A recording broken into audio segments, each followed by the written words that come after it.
Bienvenue à la série Réussite, performance et épanouissement. La dernière fois, je t'ai dit qu'on rentrait vraiment dans une dimension où on allait passer à l'action, où ta vie allait être remplie de fruits, où plusieurs vont arrêter de tourner en rond. Là, on passe à un autre niveau.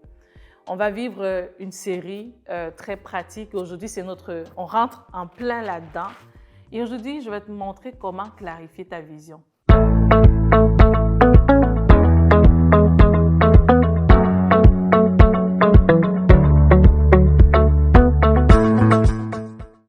Il y a cette parole qui dit en fait, un peuple sans vision se perd. Si tu ne sais pas où tu t'en vas, tu travailles énormément, mais tu n'arrives pas à avancer. Parce qu'en fait, tu n'as pas de clarté de la direction, de l'objectif que tu vas atteindre. Et souvent, beaucoup de personnes font cette erreur de pouvoir bâtir leurs objectifs sur l'année. Mais tes objectifs de ton année doivent pouvoir être en lien avec ta vision. Ils doivent pouvoir être en lien avec cette vision-là qui te tient à cœur. Au fond, en clarifiant ta vision, tu peux établir un processus qui te mène à tes objectifs et donc à ta vision. Aujourd'hui, je vais te parler d'abord pour que tu comprennes. Ce qu'on va faire aujourd'hui, c'est qu'on va mettre de l'ordre dans ta vision. Mais avant, il y a un paramètre qui va être très important. C'est que la vision, je l'ai bâtie sur 10 piliers. Un humain est constitué de plusieurs paramètres et tu peux en avoir plusieurs aussi. Et ça, c'est vraiment ce que moi, j'ai constitué pour pouvoir bâtir ce planificateur que j'accompagne des personnes aussi, des entrepreneurs avec.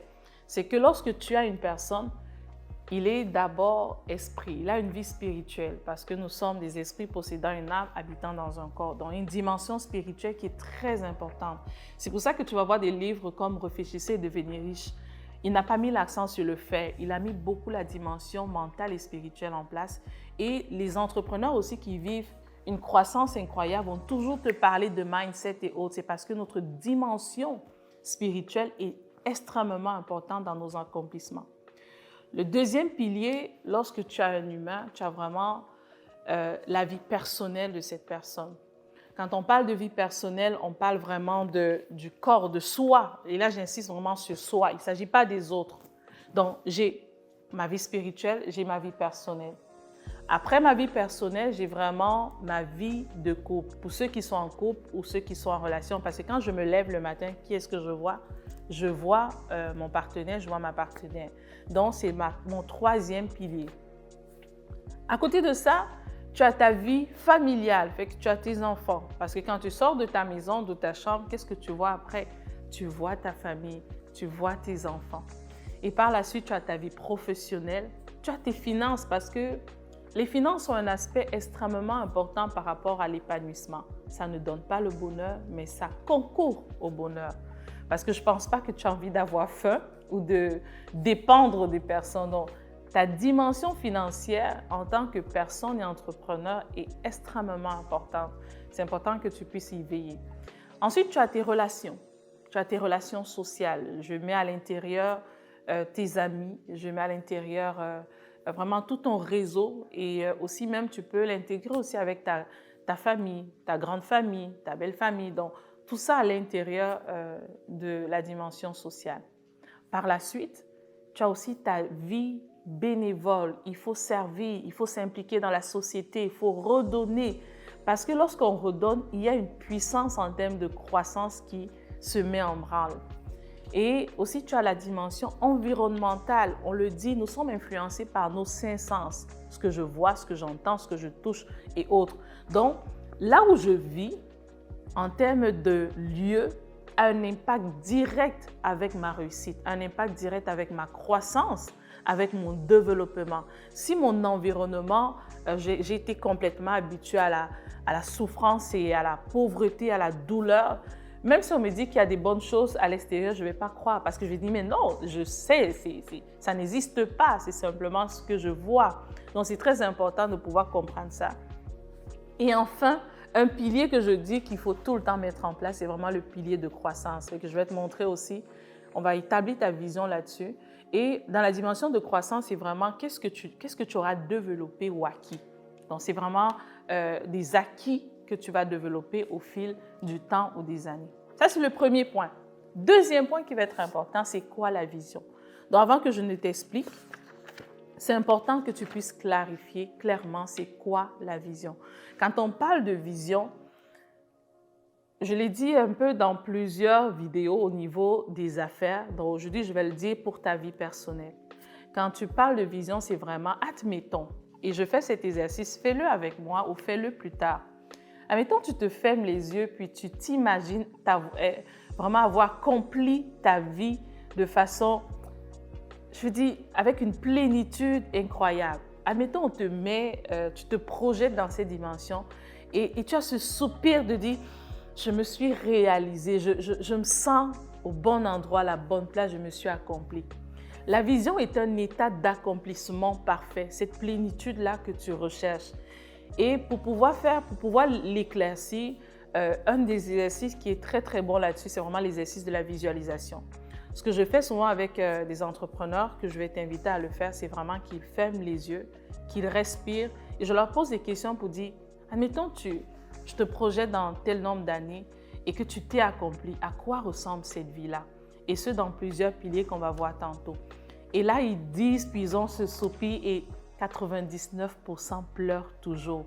Parce qu'on est allé toucher à leur X émotionnel, à ce qui leur fait réellement plaisir, à ce qui leur rendrait réellement heureux ou heureuse. Parce que beaucoup de personnes définissent des visions et des objectifs influencés par ce qu'ils entendent à la télé, parce que le voisin a fait, je veux aussi le faire, parce que j'ai entendu dire que je dois le faire. Alors que lorsque tu fais cet exercice-là, tu vas vraiment chercher en toi pour aller vraiment clarifier cette personne que tu veux et que tu es en fait, même pas que tu veux, que tu es en fait, et que tu arrives à mettre des mots là-dessus et à mettre des émotions qui te permettent de dire « yes, c'est ça ». Donc, c'est très important de pouvoir vivre ce processus-là au niveau de la vision. Alors, on va commencer. On va commencer dans le premier point qui est très important, c'est vraiment que tu établisses ta vision. Sans vision, tu te perds. En fait, tu travailles sans direction, autrement dit. À un moment donné, tu cognes un mur. Ce que tu vas faire, c'est que si tu as le planificateur, donc ceux qui l'ont téléchargé ou ceux qui l'ont en papier, ce que vous allez faire, c'est que vous allez aller à la page de ma vision. Et vous allez prendre la dimension spirituelle. Je vais vous donner des indicateurs parce que ça prend, ok, oui, quelle est ma vision spirituelle? C'est trop large. Et c'est pour ça que beaucoup de personnes ne s'accomplissent pas. On dit, ok, quelle est ma vision personnelle? C'est trop large. Là, je vais te donner des indicateurs qui vont te permettre de clarifier cette vision. Alors, si tu es sur ta dimension spirituelle, ce que tu dois te demander, c'est spirituellement, quel est l'homme ou la femme que je veux être? Quel est l'homme ou la femme qui se sent pleinement accompli sur sa dimension spirituelle? Et quand on parle de spirituel, tu as 3 éléments qui vont être capitaux à ce niveau. Le premier élément, c'est vraiment au niveau de l'esprit. Et quand on parle de l'esprit, c'est la connaissance. Pour ceux qui sont chrétiens, comme moi, croyants, nous, c'est vraiment la parole. C'est, OK, quelle est la connaissance, la vérité, la réalité? Donc, quels sont les piliers là-bas que tu vas mettre? Tu vas mettre une vision claire là-dessus. Le deuxième pilier, c'est au niveau de ton âme. Et ça va être très important que tu m'écoutes. Si tu prospères dans ton âme, tu prospères dans toutes les autres sphères de ta vie. Écoute bien. L'âme, c'est le siège de quoi? Des pensées, des émotions et de la volonté. Il y a une chose qui est capitale, c'est qu'au niveau de l'esprit, ça ne bouge pas. Il faut juste que tu sois axé sur la connaissance. Il faut que tu connaisses, il faut que tu passes du temps à apprendre là-dessus. Effectivement, pour ceux qui lisent énormément, qui passent du temps dans la prière, ça c'est excellent. Ça prend les piliers comme la prière, la méditation, l'adoration, qui vont pouvoir te permettre d'avoir une vision au niveau spirituel assez claire. Mais au niveau de l'âme, la vision que tu dois établir, c'est quel est l'homme que tu veux être au niveau émotionnel? Est-ce que tu veux être cet homme-là qui est joyeux, qui est heureux, qui prend soin des gens, qui est rempli de bienveillance? Il faut que tu aies des caractéristiques au niveau émotionnel que tu veux être comme homme ou que tu veux être comme femme. Peut-être aujourd'hui dans ta vie, tu cries tout le temps, tu es tout le temps triste, tu es tout le temps malheureux. Je veux pouvoir être cette femme ou cet homme-là qui est rempli de joie, rempli de douceur ou rempli, je ne sais pas, de bienveillance. Il faut que tu amènes des critères dans ta vision, dans ton désir profond de la caractéristique émotionnelle de la personne que tu veux être. On n'a pas le temps de creuser là-dessus, mais c'est pour ça qu'on va souvent dire que l'intelligence émotionnelle est capitale à pouvoir développer parce que si tu grandis au niveau de l'âme, tu grandis dans les autres sphères. Troisième pilier, c'est vraiment au niveau des pensées. Quand on parle des pensées, rappelle-toi de la phrase qui dit « Nous sommes ce que nous pensons ». Qu'est-ce que tu désires? Aujourd'hui, peut-être, dans ta tête, si on ouvre ton cerveau, c'est un jeu de ping-pong des pensées négatives et des pensées positives. Comment tu veux te définir en tant qu'homme et en tant que femme dans le contrôle de tes pensées, dans la maîtrise de ce que tu veux penser, dans la direction de tes pensées en fait? Comment tu veux te définir? Qu'est-ce qui te ferait le plus plaisir? Et ce qui est aussi important, c'est vraiment le dernier point de l'âme, c'est vraiment la décision. Au niveau décisionnel, je veux être quelqu'un qui sait prendre des décisions, qui passe à l'action. Il faut que tu mettes un objectif ou une vision claire sur ta capacité décisionnelle. Je veux être quelqu'un qui soit capable de pouvoir bien réagir dans un changement, de pouvoir s'accomplir ou de pouvoir prendre des grosses décisions. Et ça va être important de pouvoir clarifier ça. Donc, en résumé, le pilier au niveau spirituel, c'est de pouvoir ressortir ces paramètres-là au niveau de ton esprit, de ton âme et de ton corps. Et pour le corps, on va aller un peu plus sur la dimension personnelle. Dans le deuxième pilier, tu as ta dimension personnelle. Dans ta dimension personnelle, il y a plusieurs éléments dans lesquels tu vas pouvoir établir qu'est-ce que je veux être comme homme ou comme femme au niveau personnel. Et pour pouvoir l'établir, en fait, tu peux le définir sur 5 indicateurs. Le premier, c'est au niveau alimentaire. Mais avant, je vais d'abord te dire quelque chose qui est très important. Quand on parle au niveau du corps, au niveau personnel, il faut savoir que ton corps est le véhicule qui te permet de t'accomplir. Et ça, c'est important de réaliser ça. Tu as beau avoir toute la connaissance du monde, savoir ce que tu veux, savoir où tu t'en vas, être vraiment très, on va dire, wise au niveau spirituel. Mais si ton corps est malade, tu ne peux pas avancer. Tu vas être freiné du moins. Alors, il faut que tu comprennes que même si je mets des actions au niveau spirituel, je dois prendre soin de mon corps parce que mon corps est le véhicule qui me permet de m'accomplir. Et à ce niveau-là, il y a 4 paramètres que tu dois mettre une vision de dire quel est mon idéal en termes d'alimentation, premier indicateur. Comment je veux m'alimenter dans mon idéal? On voit beaucoup de personnes s'alimenter parce qu'ils veulent perdre du poids, mais c'est bien au-delà de ça, s'alimenter. Il y a Irène Grosjean dans un de ses livres qui dit vraiment elle cite un médecin qui a dit que votre aliment soit votre médicament. Parce que l'alimentation a un impact direct sur ta productivité, sur ta croissance, sur ton intelligence et tous les paramètres qui vont avec. Donc, tu dois pouvoir établir, moi, mon idéal d'alimentation, c'est quoi? Qu'est-ce qui me plairait le plus? Le deuxième pilier dans ce paramètre-là, c'est vraiment au niveau de l'élimination. Et oui, si tu as un moteur et que si ton corps est un moteur et que tu n'élimines jamais, tu ne laves jamais, tu ne l'envoies jamais se faire nettoyer, il y a de fortes chances qu'il se fatigue et puis tu rames à avancer. Et parce que tu rames à avancer, tu t'accomplis moins. Tu as bien la volonté, mais tu n'arrives pas à t'accomplir. Donc, c'est très important de pouvoir mettre des actions en termes, quel est mon idéal? Ça peut être par exemple de te dire, moi, mon idéal, c'est vraiment que je sois, déjà avant de te dire l'idéal, c'est que dans l'élimination, tu as plusieurs, je vais te citer 3 choses que tu peux faire en termes d'élimination. Tu as du jeûne, dont le jeûne n'a pas seulement un impact spirituel, ça a aussi un impact physique. À côté de ça, tu as les détoxifications, donc c'est vraiment détoxifier son corps par différents moyens, que ce soit hydrique, alimentaire. Et par la suite, le troisième, tu as vraiment les purges. Donc, je me rappelle aussi ma mère, quand on était jeune, au moins 3 fois par année, elle nous faisait des purges, elle nettoyait notre corps. Donc, c'est vraiment, c'est pas un hasard. Et si tu as remarqué, nos parents, nos grands-parents le faisaient toujours. parce qu'ils comprenaient l'importance de nettoyer. Donc, c'est important de pouvoir t'arrêter à cette dimension-là au niveau de l'élimination, dans ta vision personnelle et te dire, moi, quel est mon idéal de vie en tant que personne? Quelle est un peu mon hygiène de vie que j'aimerais pouvoir réaliser et qui, j'aurais ce soupir de dire, je me sens accompli à ce niveau-là. Et comme je te disais, tu peux te dire, par exemple, comme exemple, moi, mon idéal, c'est que je sois un homme ou une femme qui jeûne une fois par semaine, qui prend des sessions une fois par trimestre. Je veux pouvoir être quelqu'un qui le met dans sa routine. Il faut que tu l'écrives parce qu'on va voir ça après, comment mettre tout ça en application. Par la suite, il y a, là je t'ai parlé de l'élimination, je t'ai parlé de l'énergie.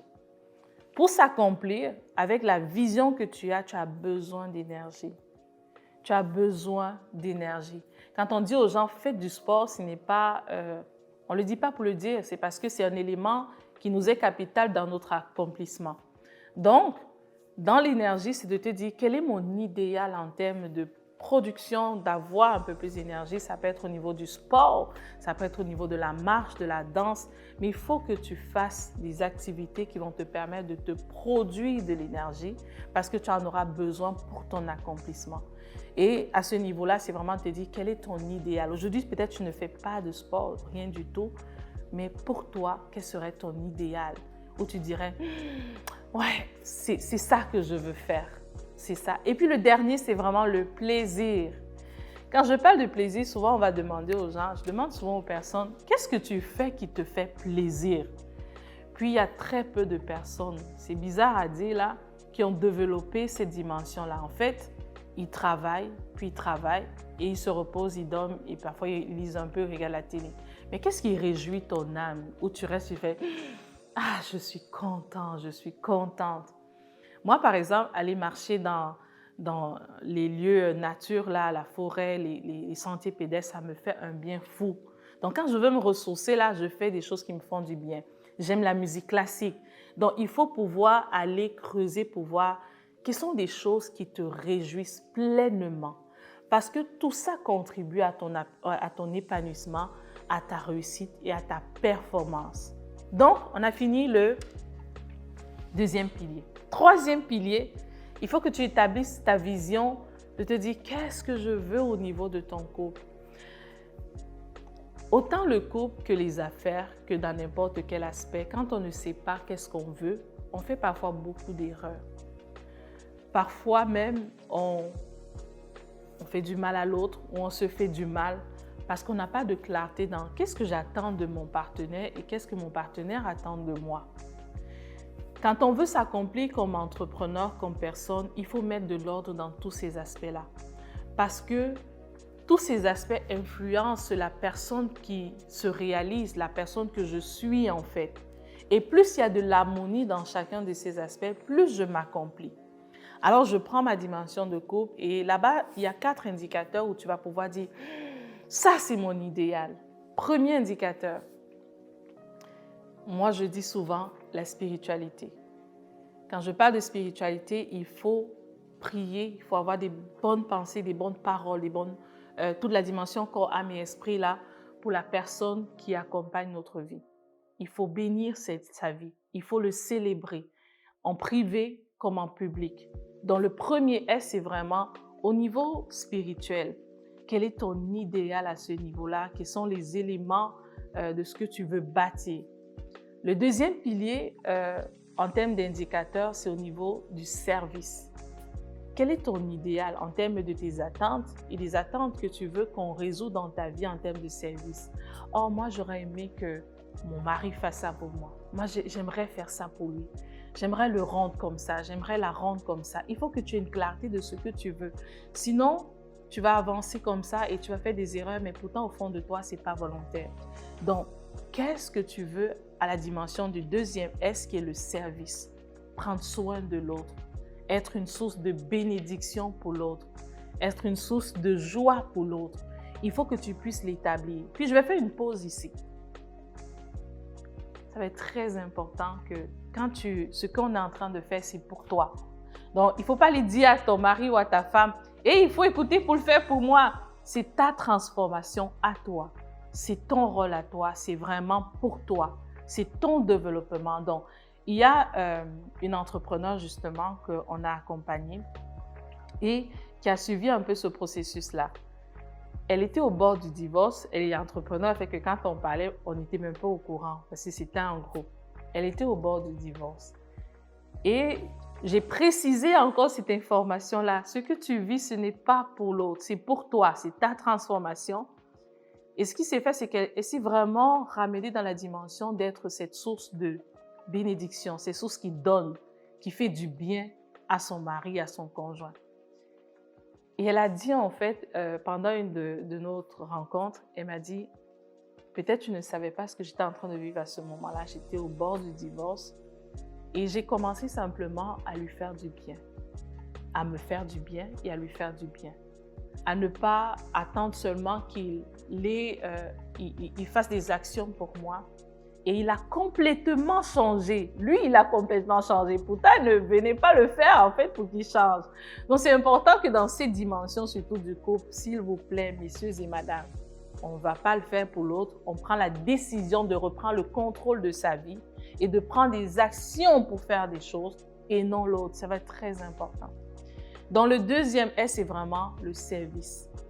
En d'autres mots, décide d'être une bénédiction pour ton partenaire.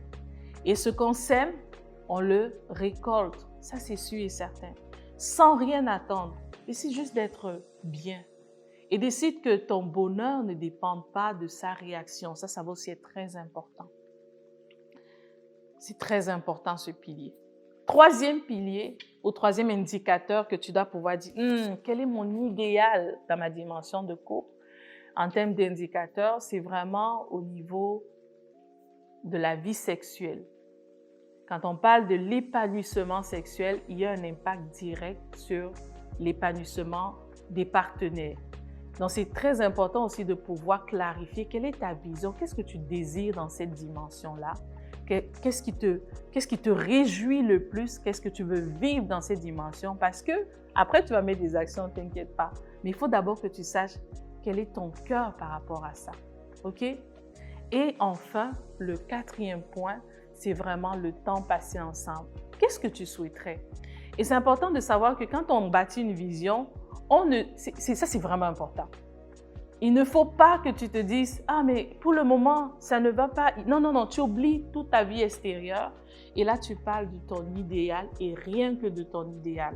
Donc au niveau du temps passé ensemble avec ton partenaire, avec ta partenaire, qu'est-ce que tu veux là-bas? Quel est cet idéal? Quand tu t'imagines ensemble passer du temps, être heureux ensemble, ça ressemble à quoi cette vie-là que vous avez ensemble? Écris. Écris parce que tu vas vivre un processus qui va te mener à ça.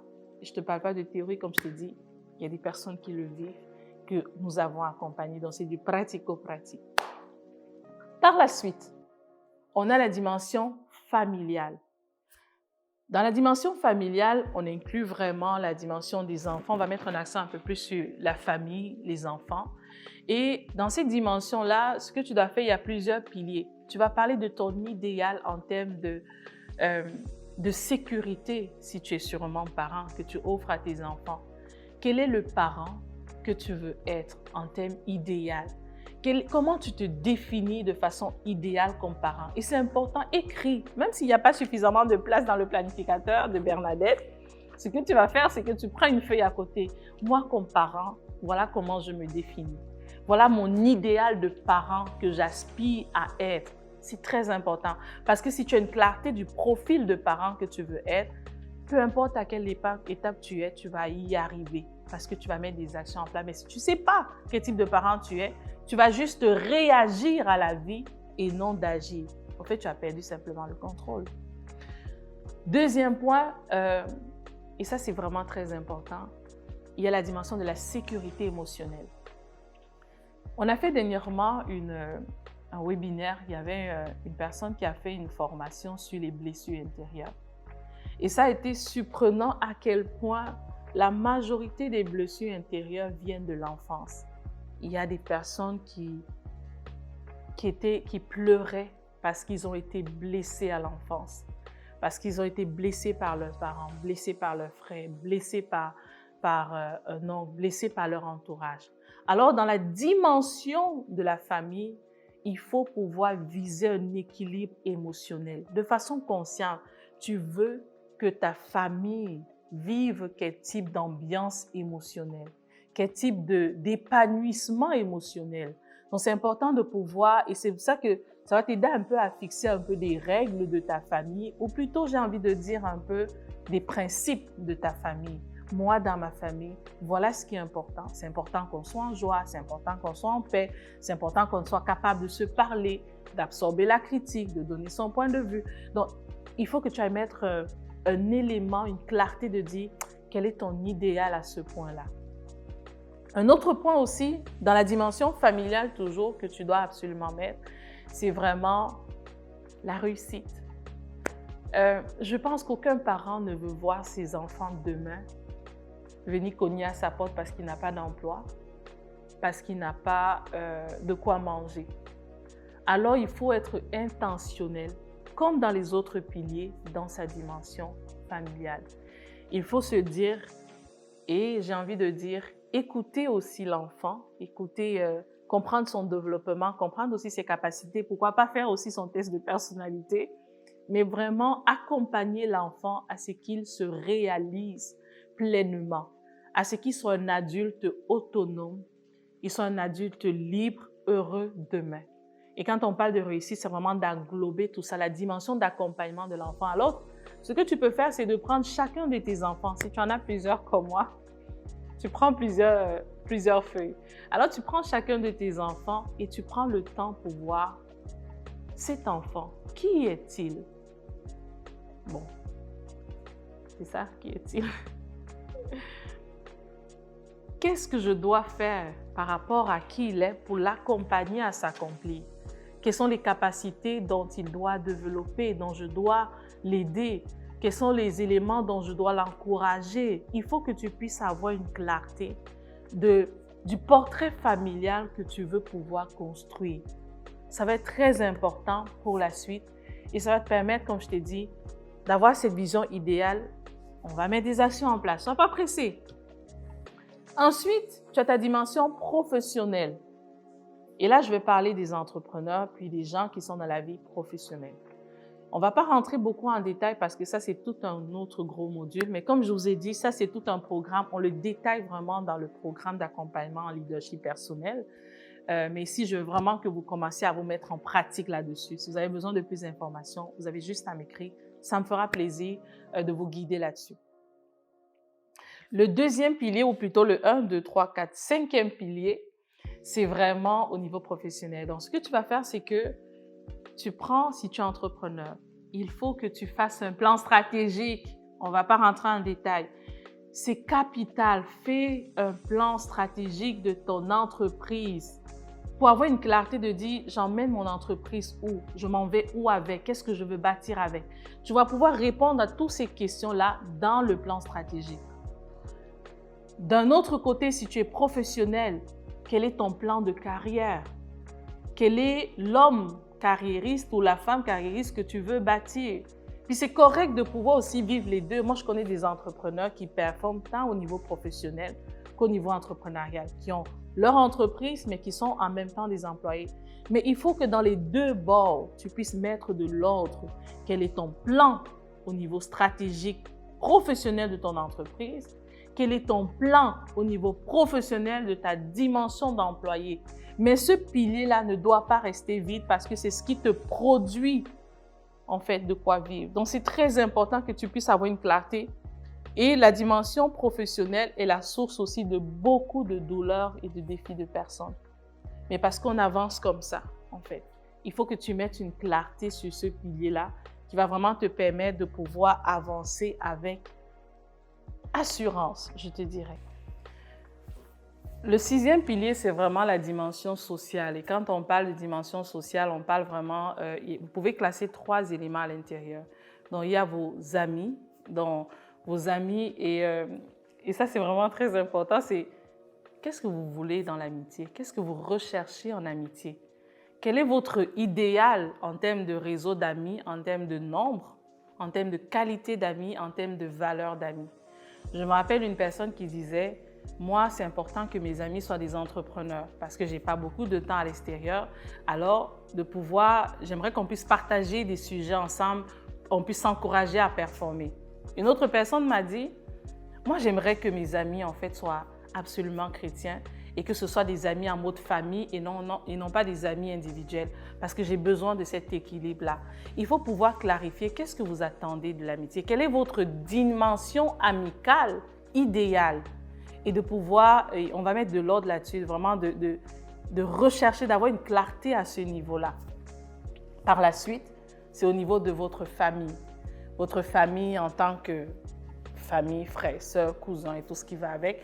C'est vraiment d'aller clarifier qu'est-ce que vous attendez, quelle est la relation que vous voulez bâtir, quel est le rôle que vous voulez jouer dans votre famille et ainsi de suite. Qu'est-ce que vous attendez de votre famille et quel est le rôle que vous voulez jouer. Mettez de l'ordre là-dessus et prenez vraiment le temps d'aller vous asseoir et de clarifier ces paramètres-là.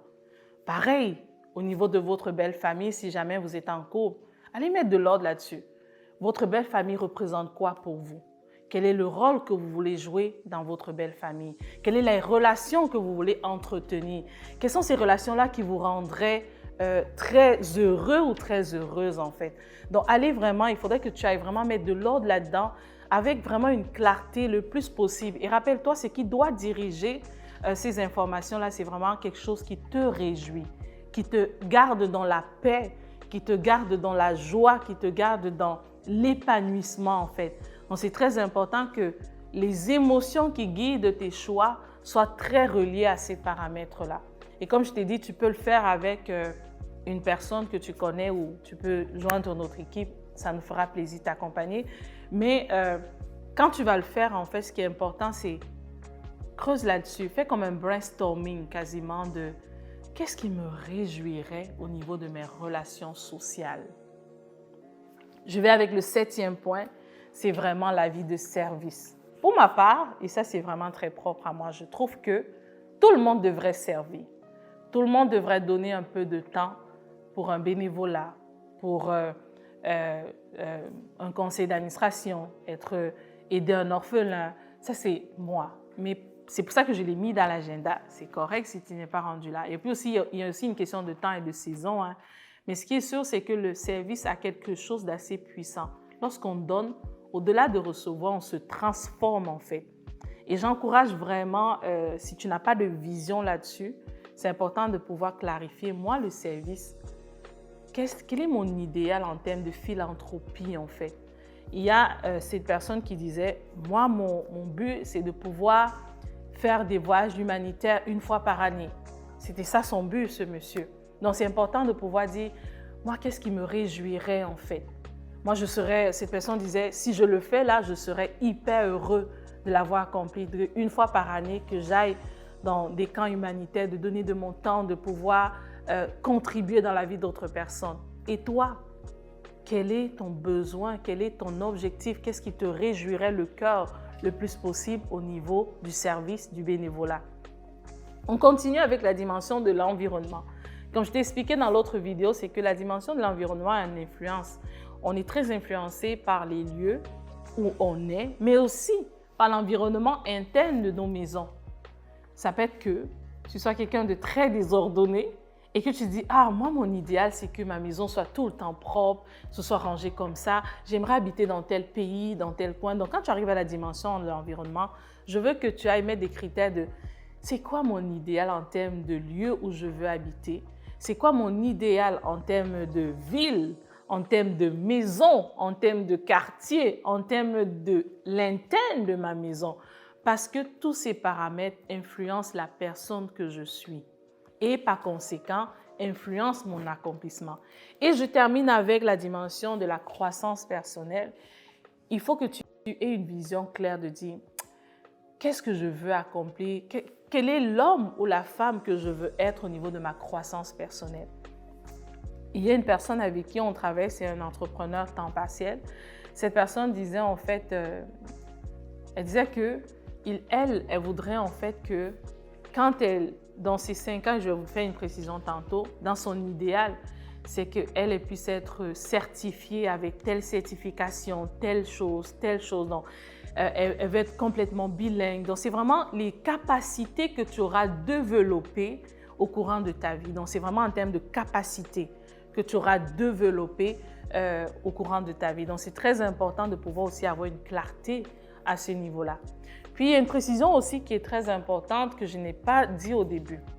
Ce que vous devez faire, c'est que le plus possible, clarifier les visions dont on a parlé dans un objectif de maximum 5 ans. Je le conseille vraiment, de mettre vraiment un délai quantifiable là-dessus. Même si dans l'expression de ce désir-là, même si dans l'écriture de ce désir, vous devez absolument mettre la version idéale de la personne que vous voulez être dans chacune de ces dimensions, mais mettez-en un délai de 5 ans. Parce que si vous ne mettez pas un délai, en fait, quand on va travailler sur les objectifs, ça va être difficile à pouvoir dire, OK, là, je suis rendu, le temps avance, là, le temps avance, il n'y a pas ce ne sera pas quantifiable, en fait. Donc, c'est très important de pouvoir dire, OK, je mets ma vision sur 5 ans et voilà l'homme et la femme que je veux être, que je décide d'être dans un horizon de 5 ans. Alors, on a clarifié la vision, remplissez et à la prochaine rencontre, nous allons pouvoir rentrer maintenant dans qu'en est-il aujourd'hui? C'était Bernadette Tagne, stratège d'affaires. Merci.